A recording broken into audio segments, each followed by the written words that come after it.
আসসালামু আলাইকুম। আজকে আমি বলবো হযরত ফাতেমা রাদিয়াল্লাহু এবং হযরত আলী রাদিয়াল্লাহু এর দুজনের মধ্যে সম্পর্ক কেমন ছিল সেই প্রসঙ্গে। একথা বাস্তব সত্য যে নবী দুলালী হযরত ফাতেমা রাদিয়াল্লাহু ও শেরে খুদা হযরত আলী রাদিয়াল্লাহু অভাব অনটনের সংসারে দাম্পত্য জীবন কাটালেও তাদের সম্পর্ক ছিল মধুর। তাদের সম্পর্কের মধ্যে দারিদ্র্যের কশাঘাত ফাটল ধরাতে পারেনি।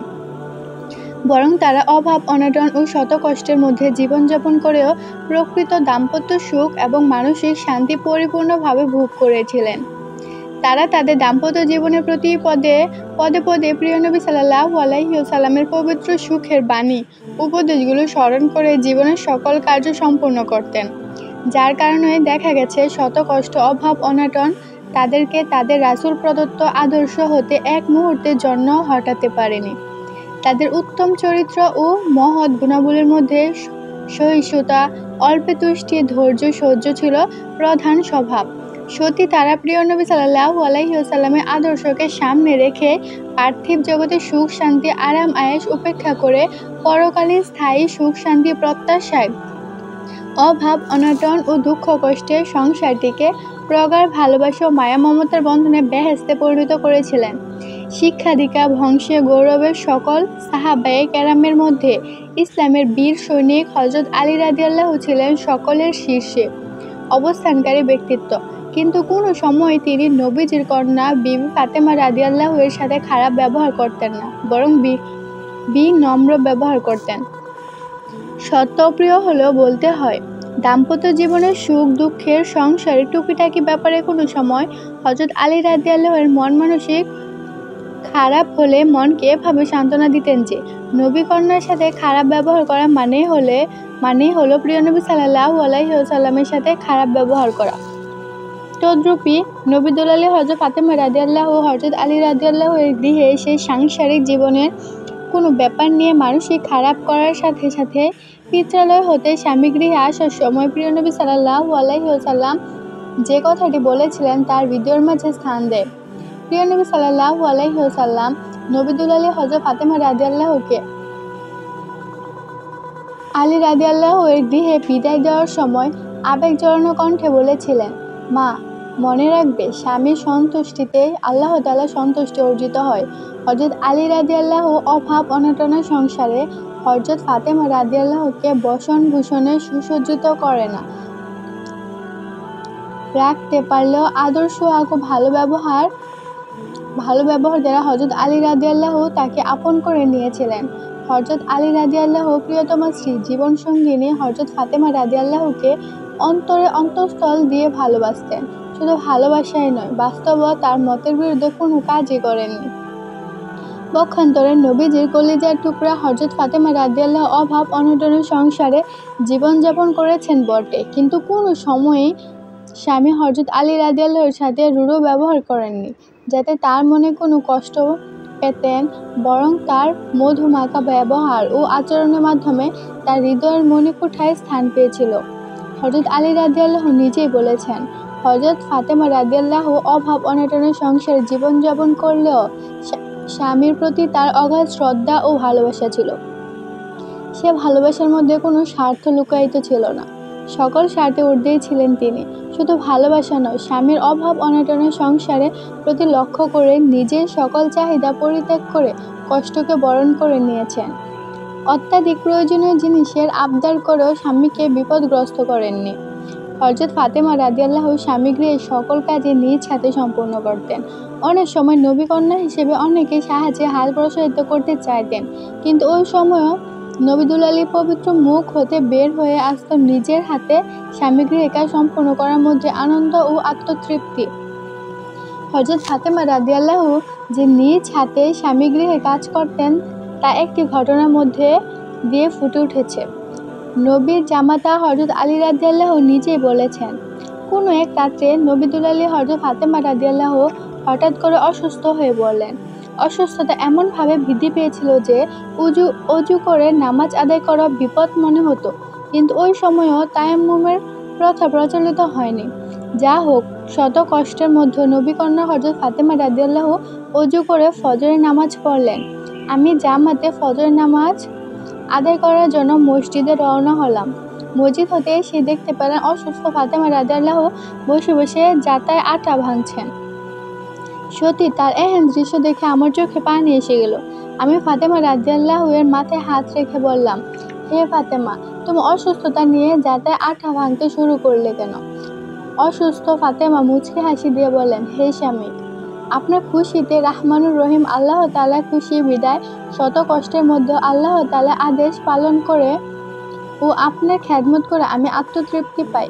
হযরত ফাতেমা রাদিয়াল্লাহু এর পবিত্র মুখের কথা শুনে হযরত আলী বললেন, নবীর কন্যার আমলও নবীর মতো। অন্য এক বর্ণনা হতে জানা যায়, হযরত ইমাম হুসাইন জন্মগ্রহণ করেছেন। হুসাইন ফাতেমার কোলে অর্থাৎ দুগ্ধপোষ্য শিশু। ওই দিন নবী দুলালী হযরত ফাতেমাতুজ জোহরা রাদিয়াল্লাহু জাতায় আটা পিষতে শুরু করেছেন। এমন এই মুহূর্তে হঠাৎ শায়িত হুসাইন দুধের জন্য কেঁদে উঠলেন। হযরত আলী রাদিয়াল্লাহু হুসাইনকে কোলে নিয়ে আদর সোহাগ করে চুমু খেয়েও কাঁদা থামাতে পারলেন না। শেষ পর্যন্ত হযরত ফাতেমা রাদিয়াল্লাহু ক্লান্তরত হুসাইনকে কোলে নিয়ে অতি কষ্ট করে জাতা ঘোরাতে লাগলেন। আর ওই সময় জাতা না ঘোরায় উপায় নেই, যেহেতু স্বামী হযরত আলী রাদিয়াল্লাহু কাজের লক্ষ্যে বাইরে যেতে হয়েছিল। কিন্তু বাইরে যাবার সময় হযরত ফাতেমা রাদিয়াল্লাহু এর এহেন কষ্ট দেখে হযরত আলী রাদিয়াল্লাহু অন্তরে খুবই দুঃখ পেলেন। আর দুঃখ পাওয়ার কথাও, যেহেতু নবী দুলালী হযরত ফাতেমা রাদিয়াল্লাহু তার গৃহে সে অবিরাম কষ্টই করে চলেছেন। যা হোক, হযরত আলী রাদিয়াল্লাহু গৃহ হতে বের হওয়ার সময় তার পবিত্র চেহারায় বেদনার্ত দৃশ্য দেখে ফাতেমা রাদিয়াল্লাহু খুবই কষ্ট পেলেন। তিনি মনে মনে ভাবছেন, হয়তোবা স্বামী আমার ব্যবহারে কষ্ট পেয়েছেন। হযরত আলী রাদিয়াল্লাহু কাজ শেষে গৃহে ফিরে এলেন। সারা দিনে হাড় ভাঙা পরিশ্রমের শেষে বিশ্রামের পরে নবীর দুলালী হযরত ফাতেমা রাদিয়াল্লাহু হযরত আলী রাদিয়াল্লাহুকে প্রেম ভালোবাসা নিবেদন করে বিনয়ী কণ্ঠে বললেন, হে স্বামী, বাইরে যাবার মুহূর্তে আপনার চেহারা এভাবে বিষণ্ণ দেখলাম কেন? এর কারণ যতক্ষণ পর্যন্ত আমি না জানতে পারবো ততক্ষণ আমার মনে শান্তি ফিরে আসবে না। আপনি মনে মনে ভাবতেছেন যে আপনার মলিন চেহারা দেখলে আমি মনে কোনো কষ্ট পাই না। হযরত ফাতেমা রাদিয়াল্লাহু এর হৃদয়গ্রাহী ভালোবাসার পরশমূলক কথা শুনে হযরত আলী রাদিয়াল্লাহু বললেন, না, তেমন কিছু নয়। তবে গৃহ হতে বের হবার সময় শিশুকুলো নিয়ে জাতা ঘোরানোর দৃশ্য দেখে আমার মনে খুব দুঃখ লেগেছিল। হযরত আলী রাদিয়াল্লাহু এর কথা শুনে হযরত ফাতেমা রাদিয়াল্লাহু মুচকি হাসি দিয়ে বললেন, স্বামী গৃহে শত কষ্টের বিনিময়ে যদি নারীর জীবনের অমূল্য রত্ন স্বামীর মুখে এক বিন্দু হাসির ঝলক ফোটানো যায়, তার মধ্যে আমি শান্তির অশেষ অমিয় সুধা খুঁজে পাই। আর সবচেয়ে আনন্দের কথা হলো, স্বামীর খুশিতে বিশ্বপ্রভু আল্লাহ তাআলা খুশি হন, যে পালনকর্তা আমাকে ও আপনাকে সৃষ্টি কল্যাণের জন্যই সৃষ্টি করেছেন। সত্যি আদর্শের প্রতীক নবীর কন্যা হযরত ফাতেমা রাদিয়াল্লাহু এর পবিত্র মুখের পবিত্র কথা শুনে নবীর জামাতা হযরত আলী রাদিয়াল্লাহু এর দু চক্ষু দিয়ে মনের অজান্তে আনন্দাশ্রু বয়ে চলল। হযরত ফাতেমা রাদিয়াল্লাহু ও হযরত আলী রাদিয়াল্লাহু এর মধ্যে গভীর সম্পর্ক থাকা সত্ত্বেও দাম্পত্য জীবনের মিলন মোহনায় সাংসারিক টুকিটাকি নিয়ে একটু মনোমালিন্য ঘটেনি তা নয়। আর এটা ঘটা স্বাভাবিক, যেহেতু মানুষ তো ফেরেশতা নয়। মানুষের চলাপথে টুকিটাকি ভুল ভ্রান্তি ঘটবে, আর তা না ঘটলে মানুষ নামে সার্থকতা হতো না। মানুষ হিসেবে দাম্পত্য জীবনে হযরত ফাতেমা রাদিয়াল্লাহু ও হযরত আলী রাদিয়াল্লাহু এর মধ্যে দু এক সময় মনোমালিন্য দেখা দিয়েছে, কিন্তু তাদের এহেন মনোমালিন্যকে সীমাতিক্রম করতে পারেনি। কিছু সময়ের মধ্যে তার সমাধান হয়ে ভালোবাসার হাতকে প্রসারিত করেছে। কোনো এক দিনের ঘটনা, হযরত ফাতেমা রাদিয়াল্লাহু ও হযরত আলী রাদিয়াল্লাহু এর মধ্যে কোনো ব্যাপার নিয়ে কথোপকথন চলছিল। এমন সময় হঠাৎ করে হযরত ফাতেমা রাদিয়াল্লাহু এর মুখ হতে একটি কড়া বাক্য বের হলো। ফাতেমা রাদিয়াল্লাহু এর মুখ হতে এহেন কড়া বাক্য বের হওয়ায় হযরত আলী রাদিয়াল্লাহু একটু ব্যথিত হলেন। আর ব্যথিত হওয়ার কথা, যেহেতু যার নিকট হতে সর্বদা সম্মান ও ভালোবাসামূলক আচরণ পেয়ে থাকে, তার মুখ হতে এই ধরনের বাক্য বের হওয়ায় দুঃখ পাবার কথা। যা হোক, হযরত আলী রাদিয়াল্লাহু ফাতেমা রাদিয়াল্লাহু এর সাথে অভিমান করে তাকে কোনো কিছু না বলে গৃহ হতে বের হয়ে পড়লেন। এমনকি রাতেও গৃহ ফিরে আসেননি। তাদের এহেন মনোমালিন্যের কথা প্রিয় নবী সাল্লাল্লাহু আলাইহি ওয়াসাল্লামের কানে গেল। নবী করিম সাল্লাল্লাহু আলাইহি ওয়াসাল্লাম হযরত আলী রাদিয়াল্লাহু এর খুঁজে বের হলেন। খুঁজতে খুঁজতে হঠাৎ দেখলেন নবী জামাতা হযরত আলী রাদিয়াল্লাহু ফরাশবিহীন মসজিদের ধুলাবালির মধ্যে শুয়ে আছেন। আল্লাহর নবী সাল্লাল্লাহু আলাইহি ওয়াসাল্লাম তাকে এহেন অবস্থা দেখে বললেন, হে আবু তুরাব, অতি শীঘ্রই গৃহে চলো। আল্লাহর নবী সাল্লাল্লাহু আলাইহি ওয়াসাল্লামের নির্দেশে হযরত আলী রাদিয়াল্লাহু প্রিয় নবী সাল্লাল্লাহু আলাইহি ওয়াসাল্লামের সাথে গৃহে চললেন। এরপরে রাসূল পাক সাল্লাল্লাহু আলাইহি ওয়াসাল্লাম উভয়কে নসিহত করে উভয়ের মধ্যকার মনোমালিন্য মিটিয়ে দিয়ে বললেন, তোমরা সুখে থাকো। অন্য এক বর্ণনা দেখা যায়, কোনো এক সময় কোনো এক ব্যাপারে নবীর জামাতা হযরত আলী রাদিয়াল্লাহু নবীর কন্যা হযরত ফাতেমা রাদিয়াল্লাহু এর প্রতি কষ্ট নিয়ে এমন এক কাজ করে বসলেন যাতে নবী দুলালী হযরত ফাতেমা রাদিয়াল্লাহু তার প্রতি অসন্তুষ্ট হয়ে গৃহত্যাগ করেন।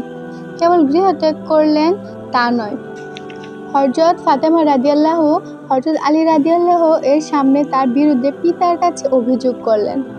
আল্লাহর নবী সাল্লাল্লাহু আলাইহি ওয়াসাল্লাম হযরত ফাতেমা রাদিয়াল্লাহু এর কথা শ্রবণ করে হযরত আলী রাদিয়াল্লাহুকে কোনো কিছু জিজ্ঞেস না করে ফাতেমা রাদিয়াল্লাহুর দিকে চেয়ে বললেন, হে ফাতেমা, সকল ক্ষেত্রে হযরত আলী রাদিয়াল্লাহু তোমার মন জোগায় চলবে এটা হতে পারে না।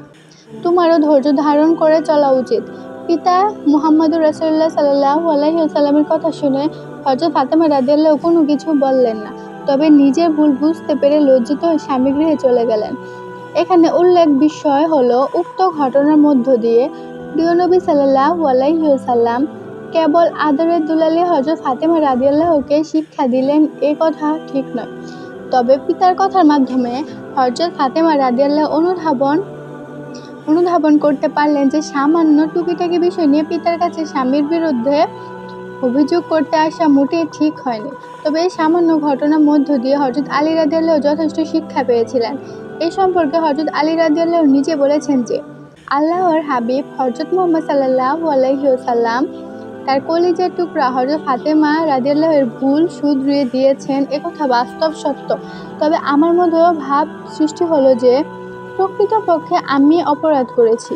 নবী দুলালী হযরত ফাতেমা রাদিয়াল্লাহু এর সাথে যদি আমি এমন ধরনের ব্যবহার না করতাম, তাহলে ফাতেমা রাদিয়াল্লাহু কোনো ক্রমে আমার বিরুদ্ধে অভিযোগ করতে আসতেন না এবং তিনি পিতার নিকট লজ্জিত হতেন না। এ ব্যাপারে আমি অনেক দুঃখ পেলাম। তবে মনে মনে প্রতিজ্ঞা করলাম, আল্লাহ যে কয়দিন দুনিয়ায় বাঁচাবেন, কোনো সময় নবী দুলালী হযরত ফাতেমা রাদিয়াল্লাহু এর হৃদয়ে কষ্ট দিব না।